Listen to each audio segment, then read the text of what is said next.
बिस्मिल्लाहिर्रहमानिर्रहीम। The blank page official में आपको खुशामदीद कहते हैं। अगर आप नए हैं इस चैनल पर तो सब्सक्राइब ज़रूर करिएगा और बेल आइकन को प्रेस करना ना भूलिएगा। मित्रों, चाइना और भूटान इस वक्त डेकेड्स पुराने बॉर्डर डिस्प्यूट की रिजोल्यूशन के लिए उसके खात्मे के बहुत करीब पहुंच चुके हैं and it is just a matter of days और वीक्स के वो कोई फॉर्मल एग्रीमेंट इस हवाले से साइन करें। लेकिन न्यू दिल्ली इस वक्त बहुत ज़्यादा एक्टिव है। न्यू दिल्ली के डिप्लोमेटिक सर्कल्स जो हैं वो बड़ी कोशिशें कर रहे हैं, साउथ ब्लॉक में दौड़ें लगी हुई हैं कि किसी तरह से ये जो प्रपोज्ड मुआहिदा है ये किसी तरह से रुकवाया जाए, टरखाया जाए, डिले करवाया जाए और इसको होल्ड करवाया जाए, कुछ भी ऐसा करके इसको बंद करवाया जाए। अब जाहिर सी बात है, न्यू दिल्ली का जो जोर है वो बीजिंग पे तो नहीं चलता ना, उनका जोर चलता है थिम्पू पे, भूटान पे।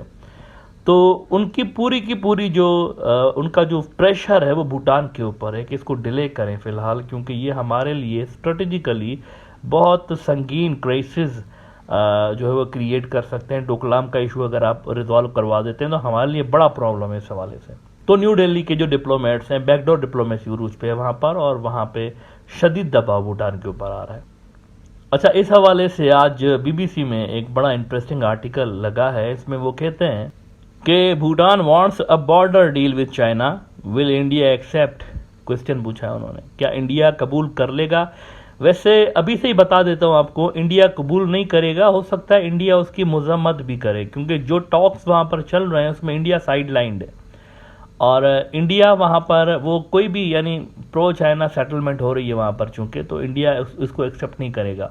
इंडिया यही चाहता है ये मामला ड्रैग होता रहे और जैसा मामला चलता हुआ आ रहा है वैसे ही रहे और इसको जो है वो मंतकी अंजाम तक, लॉजिकल कंक्लूजन तक ये मामला जो है वो ना पहुंचे। तो इंडिया कभी भी इस माहे को एक्सेप्ट नहीं करेगा।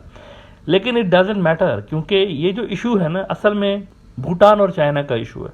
The land which is under question here, यानी डोकलाम का इलाका, ये इंडिया का है ही नहीं असल में। यहाँ पर असल में प्रिंसिपली अगर आप देखते हैं तो दो पार्टियां हैं, एक तो भूटान है, एक चाइना है। इंडिया यहाँ पर दूर दूर तक नहीं है। इंडिया का इशू असल में सिलीगुड़ी कॉरिडोर का है। इंडिया समझता है कि अगर चाइना, क्योंकि वो चाइना को अपने लिए एक बहुत बड़ा थ्रेट कंसीडर कर रहे हैं, तो वो कहते हैं अगर चाइनीज इधर आ गए भूटान के इलाके पे, जिसको इंडिया अज्यूम करता है कि डोकलाम इज भूटानिज टेरिटरी, वो कहते हैं फिर ये मसला होगा हमारे लिए। तो असल इशू ये है, अगर आप प्रिंसिपली देखेंगे ना तो ये बायलेटरल इशू है। लेकिन सिलीगुड़ी की वजह से इंडिया वहाँ पर हमेशा फुदकता रहा है, टपक पड़ता है थर्ड पार्टी बन के, और थर्ड पार्टी क्या बल्कि मेन पार्टी बन के बैठा हुआ होता था पहले। ये फर्स्ट टाइम हो रहा है हिस्ट्री में कि इंडिया को साइडलाइन करके मुज़ाकरात हो रहा है।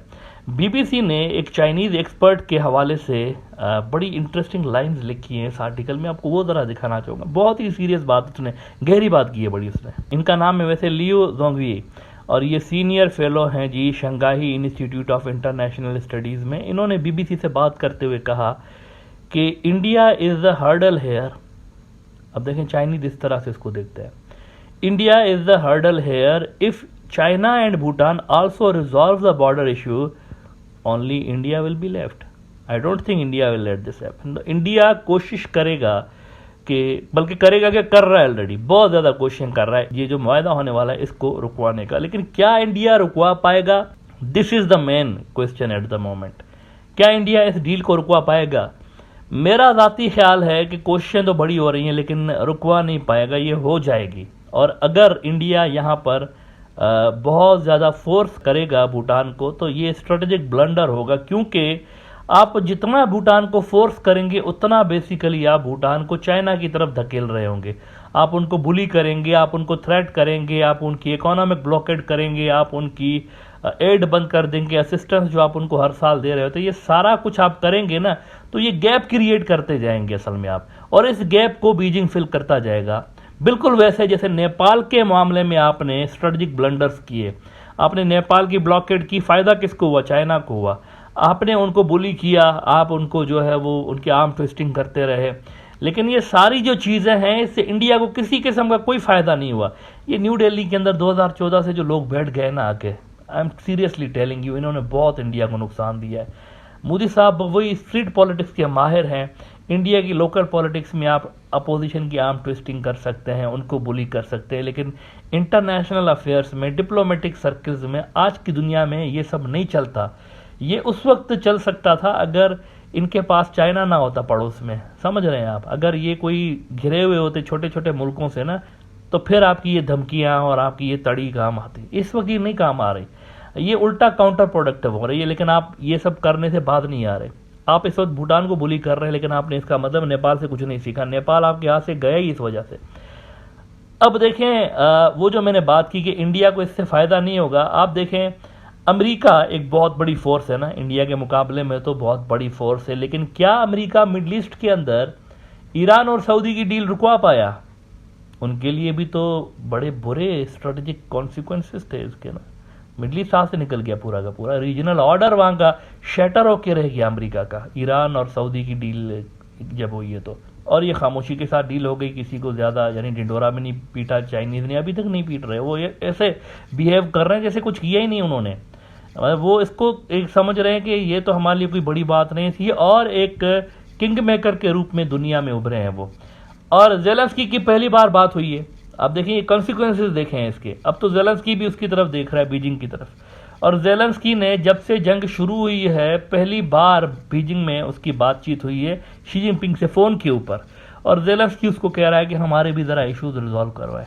ये स्ट्रेटजिक कॉन्सिक्वेंसेज हैं बेसिकली। वो जो ब्लंडर अमेरिकन करते रहे, तरीके से बुली करते थे ना, वहाँ पर भी आप देखिए ईरान के साथ क्या करते थे, ईरान को बुली करते रहे इतने डेकेड्स तक। वो स्पेस छोड़ते रहे, चाइनीज़ ने स्पेस फिल की।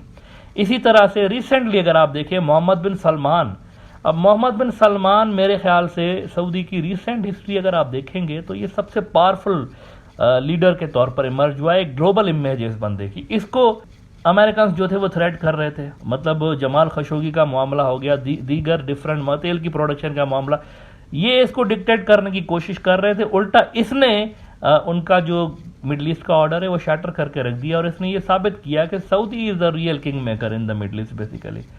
तो ये बोली और ये कुछ काम नहीं आती आज की जो डिप्लोमेटिक वर्ल्ड है ना, आजकल की जो दुनिया है फॉरेन रिलेशन से, ये विन विन अप्रोच पे चलते हैं।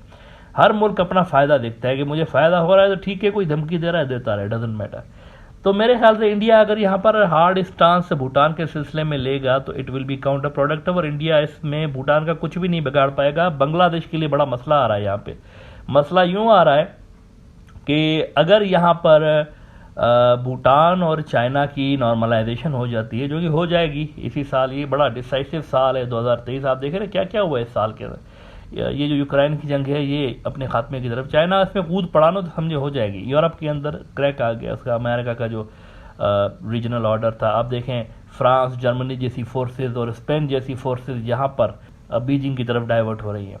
इसी तरह यूरोपियन यूनियन हमें पहले की तरह मुत्तहद नज़र नहीं आती अमेरिका के झंडे के तले, और मिडल ईस्ट चेंज हो गया। अफ्रीका के अंदर आप देखें सूडान की लड़ाई गेम चेंजर है, और रशिया के फॉर्मर जो प्राइम मिनिस्टर हैं उन्होंने तो कहा है कि ये थर्ड वर्ल्ड वॉर बिल्कुल सर पे खड़ी हुई है। लिहाजा हार्ड स्टांस जो है वो काउंटर प्रोडक्टिव इस वक्त साबित हो रहे हैं। इंडिया प्रोबेबली हार्ड स्टांस ही रखेगा। वहाँ न्यू दिल्ली के अंदर जो लोग हैं ये प्रेडिक्टेबल है, उनकी फॉरेन पॉलिसी प्रेडिक्टेबल है, पता चल जाता है ये क्या करेंगे, पहले से ही दुनिया अज्यूम कर लेती है और वैसा ही होता है नॉर्मली। तो ये हार्ड स्टांस रखेंगे मोदी साहब एंड कंपनी।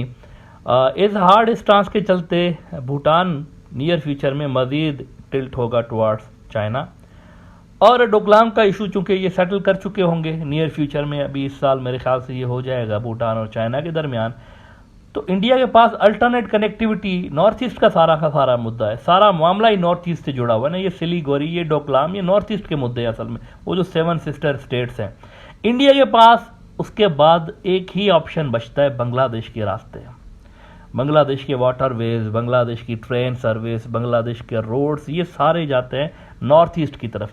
म्यांमार में इन्होंने कालाधन प्रोजेक्ट बनाने की इंडियंस ने कोशिश की। कालाधन प्रोजेक्ट हवा में है, डगमग हो रहा है, क्योंकि वहां पर अराकान आर्मी कई मरतबा इसके ऊपर, ये जो काम चल रहा है ना कालाधन प्रोजेक्ट पे, कई मरतबा अराकान आर्मी इसके ऊपर अटैक्स कर चुकी है। और इंडियंस कहते हैं ये तो अराकान आर्मी जो है वो तो चाइनीज प्रॉक्सी है, और अराकान आर्मी के ही इलाकों से इंडिया का कालाधन प्रोजेक्ट गुजरता है, वहां से होके ही ये नॉर्थ ईस्ट में जाता है। तो वो बड़ा वनरेबल एक ऑप्शन है इंडिया के लिए। They can not rely on Kaladan project for the connectivity towards the north east. ये जो स्टेट्स हैं सारी की सारी, इनके पास सेफेस्ट जो ऑप्शन है, सबसे ज़्यादा महफूज रास्ता बचेगा इसके बाद, वो है बांग्लादेश। क्योंकि देखें सिलीगुड़ी इज नॉट डिफेंडेबल, ये इसको नहीं डिफेंड कर सकते। ग्राउंड रियलिटी ऐसी है। इंडियन फोर्सेस की कमाल की बात नहीं है इसमें, आप इंडियन फोर्सेस को इसमें दोष नहीं दे सकते। जियोग्राफी ऐसी है असल में। ये 1947 में जब मैप्स बने हैं, पाकिस्तान का मैप ऐसा बना है, एक हिस्सा एक तरफ है तो हज़ारों किलोमीटर दूर दूसरा हिस्सा है, अनडिफेंडेबल। और इसमें आप पाकिस्तान की मिलिट्री को भी दोष नहीं दे सकते, वो इसको इंडिया से प्रोटेक्ट वैसे भी नहीं कर सकते थे, सप्लाई लाइन का बड़ा मसला है। इसी तरह से इंडिया की जो 7 रियासतें हैं और इंडिया की जो मेन लैंड है, छोटे से 20 किलोमीटर से जुड़े हुए ना। अब 20 किलोमीटर को दुनिया की बड़ी से बड़ी आर्मी मेरे ख्याल से चाइना जैसी फोर्स के सामने डिफेंड नहीं कर सकती। तो ले देकर उनके पास बांग्लादेश है और इनको फिर ये प्रेशर डालेंगे बहुत ज़्यादा। इस वक्त भी मैं आपको एक बात बताऊं, इंडियन आर्मी चीफ की दावत पे बांग्लादेशी आर्मी चीफ इंडिया के अंदर है, और ये जब भी जाते हैं यहाँ पर ये सारे मुद्दे डिस्कस होते हैं, कनेक्टिविटी के मुद्दे डिस्कस होते हैं, इंडियन मिलिट्री भी करती है। तो आने वाले दिनों में इंडिया की जानिब से मजीद प्रेशर बांग्लादेश के ऊपर आने वाला है एंटी चाइना बनने के लिए। तो ये जो भूटान और चाइना की डील हो रही है, बांग्लादेश के पड़ोसी में हो रही है, ये स्ट्रेटेजिक कॉन्सिक्वेंसेज इसके बांग्लादेश के ऊपर आएंगे, विच दे हैव टू अवॉइड। और वो जो इनकी एक पॉलिसी है कि हमने किसी मुल्क के खिलाफ यूज़ नहीं होना, अगर आप इंडिया को वाटरवेज देंगे ना बांग्लादेश के अंदर, तो इसका मतलब है आप चाइना के खिलाफ यूज़ हो रहे होंगे basically during the war time.